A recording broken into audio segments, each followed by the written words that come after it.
It's called the Master's Hand, and I heard about it first when old Miller Patterson passed on. It was at his funeral the first time I ever heard this poem. Anyway, it was battered and scarred, and the auctioneer thought it was scarcely worth his while to spend much time on the old violin. So we held it up to the bow and said, well, what am I bid, good folks? Who wants to start the bidding for me? It was quiet. Finally, one old boy said, well, I'll give you $1. $1. I'll make it 2. Nope, 3, yep. Going once for 3, going twice for 3, and stop, stop! From the far corners of the room, an old man slowly came forward, and he picked up the bow, a few adjustments made, tightened a few strings, and then he played a melody as pure and sweet as a caroling angel can possibly sing. Well, eventually, the music ceased. Then with a voice that was quiet and low, the auctioneer said, now what am I really bidding for this old violin? And he held it up with a bow. I'll give you $1,000. I'll make it 2. Yep, now 3. Yep, and now 4. Going once for 3, going twice for 3, and sold. Well, the crowd cheered. But some of them said, we don't understand. What changed its worth? Swift came the auctioneer's reply. It was just the touch of the master's hand. You know, there is many a man with his life on a tune. And he's been battered and scarred by sin. And he is auctioned cheap to the thoughtless crowd. A lot like that old violin, a mess of pottage, a glass of wine, a game, and he travels on.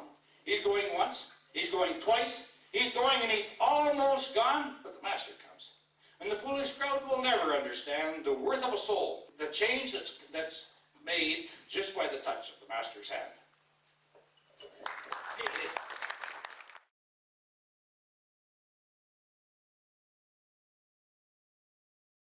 This is entitled Joys of Giving.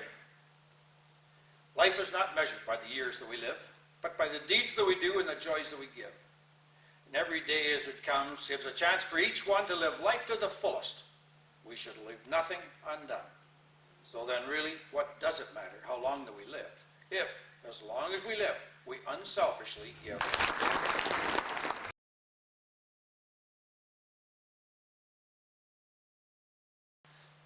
All right, Casey at the bat.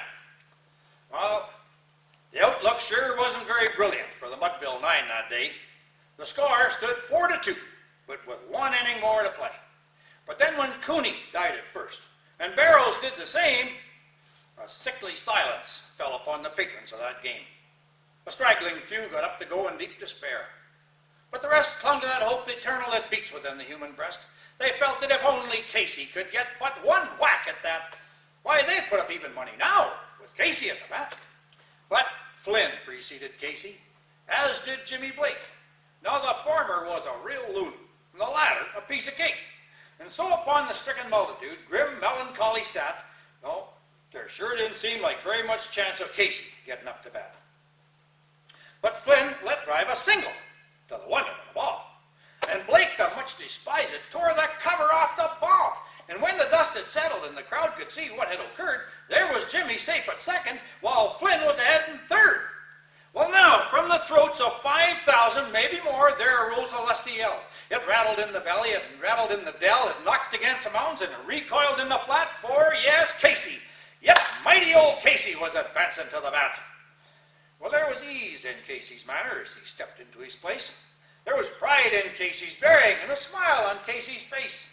And then, acknowledging the cheers, Casey lightly doffed his hat.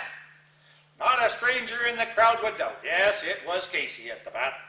10,000 eyes were on him as he rubbed his hands with dirt.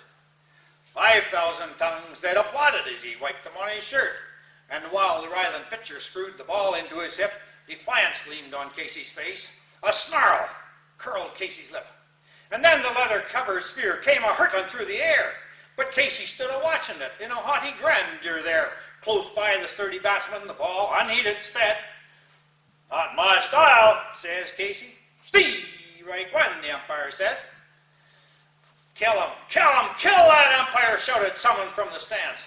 And it's likely that they would have killed him had not Casey raised his hand and with a smile of Christian charity, great Casey's visage just shone. He stilled the rising tumult. He bade the game go on. Then he motioned to the pitcher, and one more time a spheroid flew, and Casey again insisted ignored it. The umpire said, strike two. "Fraud! Fraud! Fraud!" cried the maddened thousands, and even the echo answered fraud. With one scornful look for Casey, the audience was awed. Then they saw his face grew stern, cold. They saw his muscles strain. They knew old Casey wouldn't let that ball go by again. Well, the snarl is now gone from Casey's face. His teeth are clenched in hate, and he beats with pure violence his bat upon the plate. And now the pitcher has the ball. And now he lets it go. And now the air is shattered by the force of Casey's blow. Well, folks, somewheres in this favored land, the sun is a-shining bright. A band is playing somewheres, and yes, somewheres hearts are light. Somewhere men are happy. Somewhere children shout. There is no joy in Mudville, you see. Muddy old Casey has just struck out.